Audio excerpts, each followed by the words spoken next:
Dios les bendiga. Este día quiero que tengamos una reflexión bíblica a manera de enseñanza para que aprendamos de la palabra de Dios y crezcamos en su conocimiento.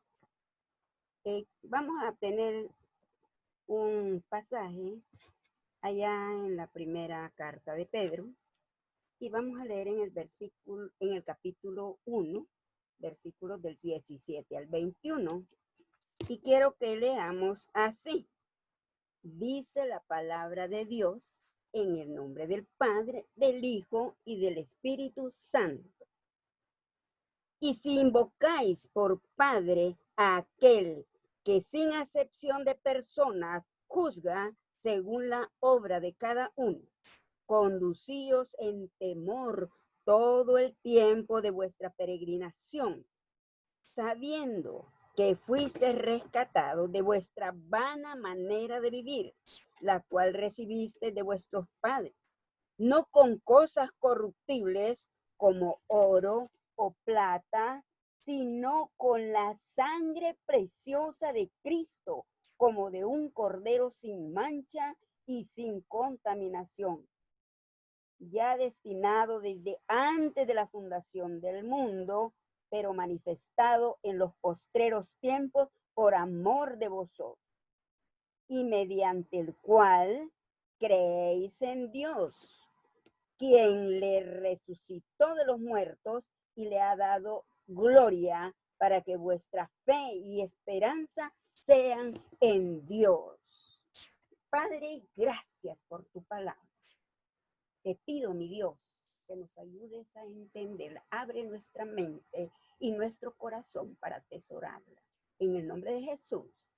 Amén.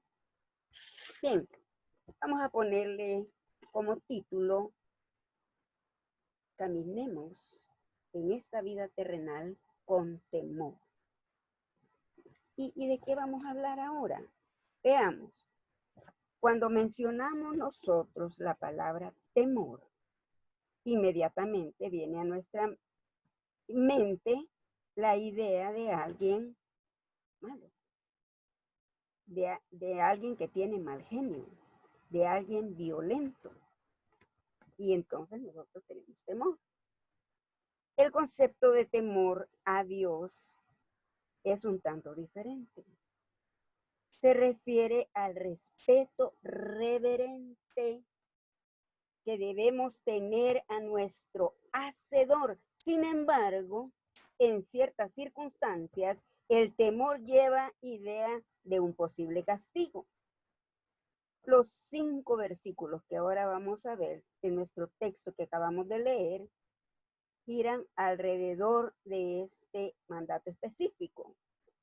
El temor al Altísimo ha de influir en la conducta de cada cristiano. Y Pedro nos habla por medio de estos 5 versículos en su carta. Primero, en el versículo 17. Miren qué interesante. Lo vamos a ir desmenuzando así para entenderlo mejor. En el versículo 17 dice: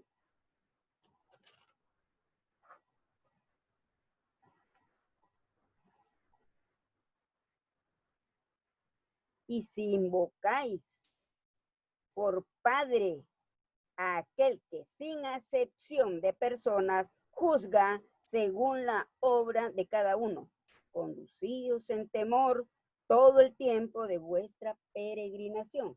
Bien, tratando de entender este texto, vemos que Dios es nuestro Padre. Aquí dice: si invocáis por Padre. Un hijo confía en su padre terrenal y le obedece. Dios desea nuestro bien siempre. Eso que no se nos olvide. Dios siempre está al cuidado que a nosotros nos vaya bien.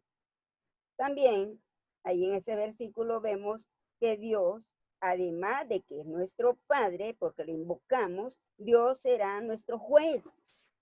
Aquel que sin acepción de personas juzga la obra de cada uno. Él es un juez justo, le da a cada quien lo que se merece. Dios exige obediencia, acordémonos de eso, y evalúa nuestras acciones. Cuando es necesario, aplica medidas serias para encaminarnos de nuevo a la obediencia. Como hijos de Dios, debemos tener seriedad cuando el pecado y lo que significa llevar una vida de santidad. Acordémonos que eso es lo que Dios pide de nosotros, que nos apartemos para Él, que seamos santos. Bien, pensemos un poco. ¿Cuál es el concepto que tiene cada uno de los que están viendo y oyendo? ¿Tienen de Dios? ¿Qué concepto tienen? ¿Creemos que Dios tiene la potestad para castigar nuestras malas acciones? ¿Por qué a veces nosotros actuamos como si Dios no existiera? Incluso los cristianos. ¿Serán juzgados los que han confiado en Cristo para salvación? Bueno, quedémonos con esas preguntas y en el transcurso las vamos a entender. En el versículo 18, acuérdense que acabamos de ver el 17. Ahora veamos el versículo 18. En el 17 vimos porque Dios es nuestro Padre y también será nuestro juez. Pero ahora en el 18, porque Dios nos rescató de la vida antigua. Veamos ahí en el 18 qué dice. En el 18 dice,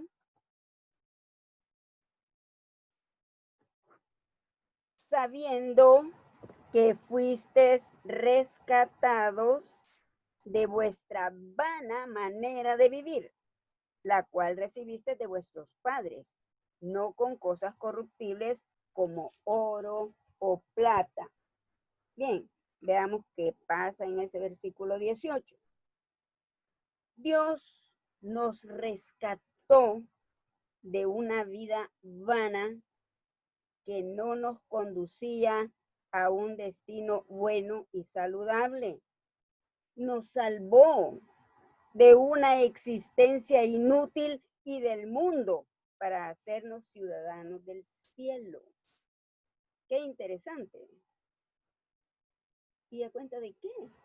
¿Qué hicimos nosotros para que Dios hiciera tal cosa?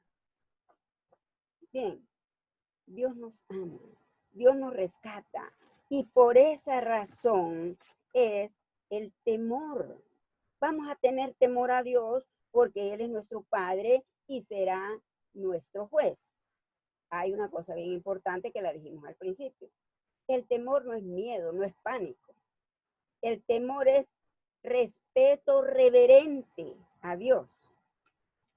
Ahora, también, como Él será nuestro juez, ¿por qué debemos temerle? ¿Por qué debemos respetarlo reverentemente? Porque Dios nos rescató de esa vida antigua, de esa vana vida que llevábamos, que no nos llevaba a un destino bueno, un destino saludable. También veamos en el versículo 19. En el 19 también nos habla de por qué Dios permitió la muerte de su Hijo y ese fue el precio de nuestra salvación. Veamos lo que dice el 19. Si no, dice, sino con la sangre preciosa de Cristo, como de un cordero sin mancha y sin contaminación. Rescatarnos del pecado le costó a Dios un precio infinito. La sangre de Cristo, que simboliza que nuestro Señor tuvo que morir para darnos vida. El humano nunca puede comprar su libertad porque es pecador. Cristo es el Cordero sin mancha, el único sacrificio eficaz por el cual el hombre puede ser librado de la esclavitud. Ese sacrificio valía, porque era un cordero sin contaminación, sin mancha. Estamos viendo que Él pagó por nuestra salvación precio de sangre. Dio su vida por nosotros. Pero vámonos al siguiente versículo. El siguiente versículo es el 20.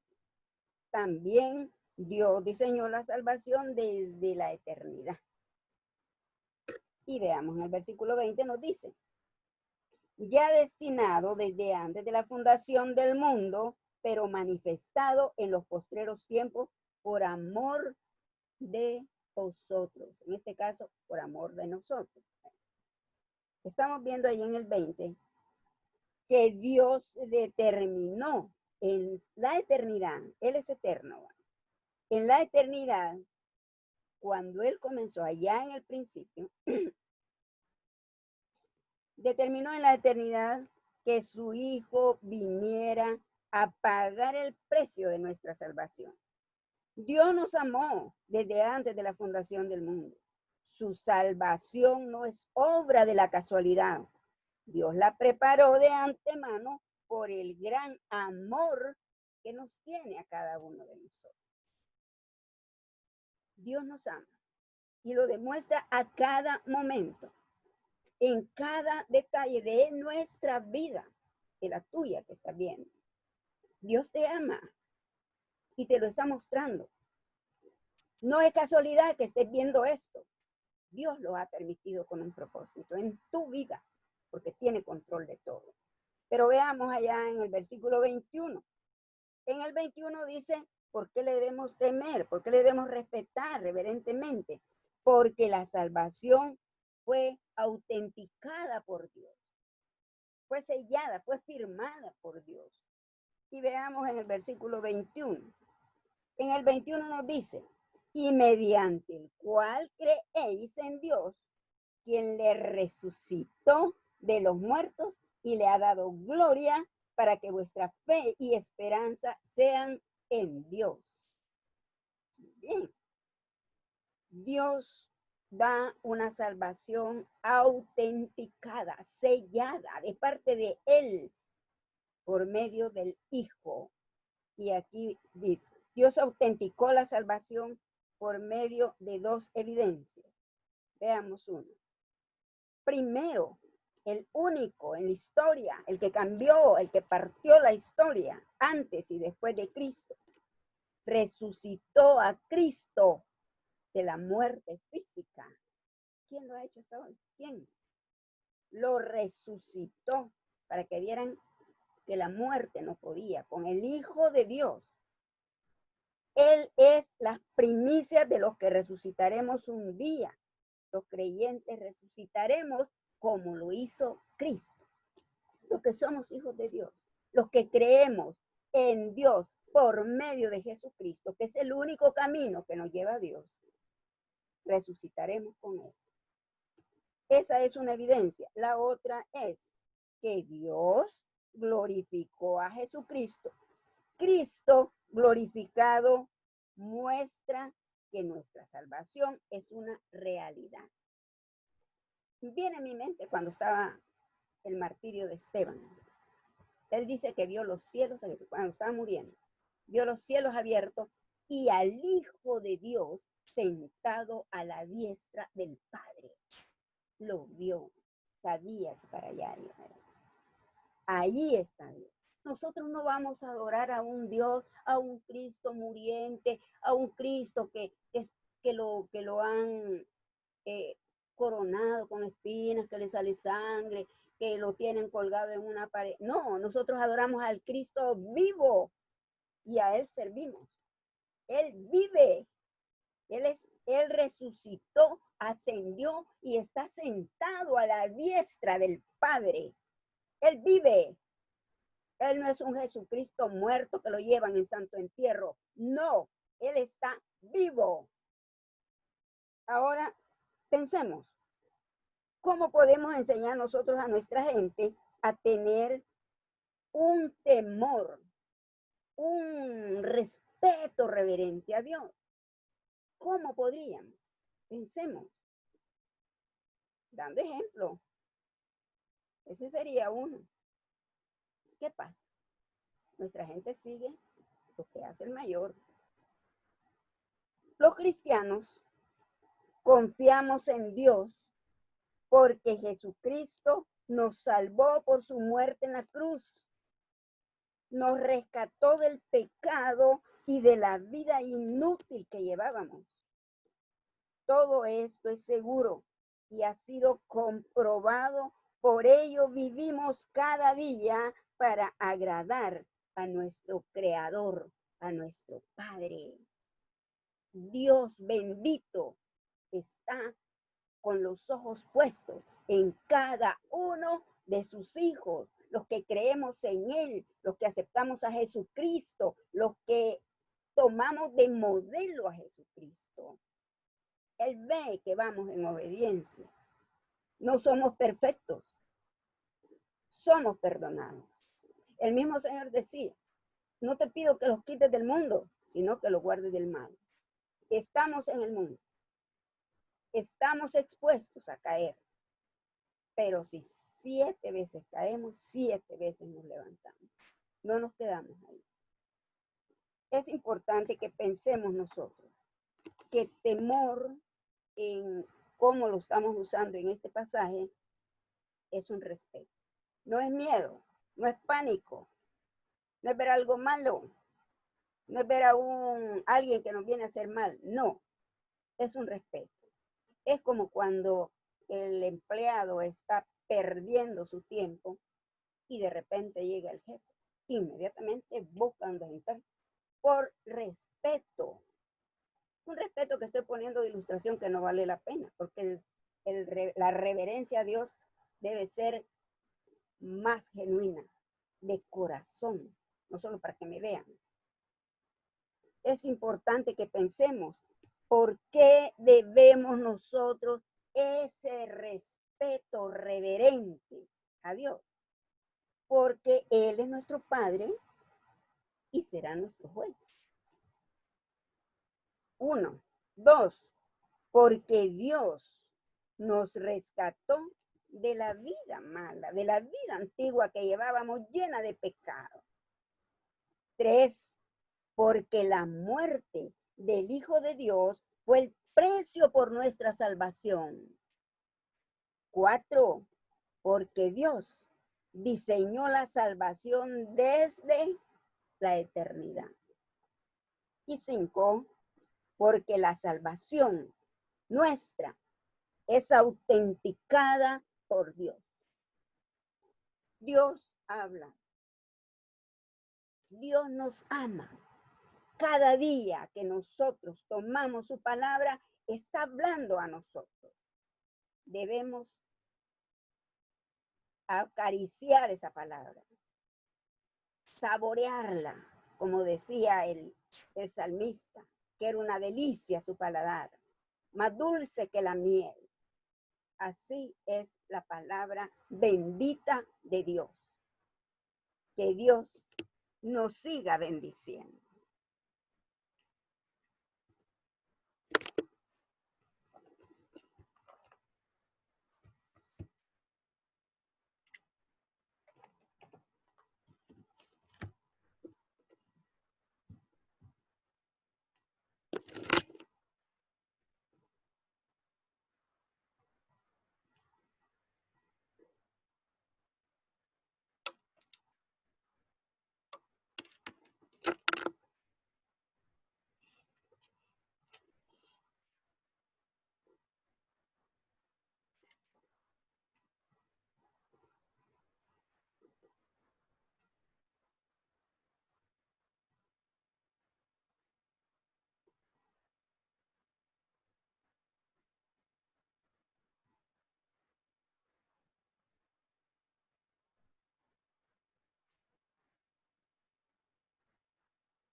No sé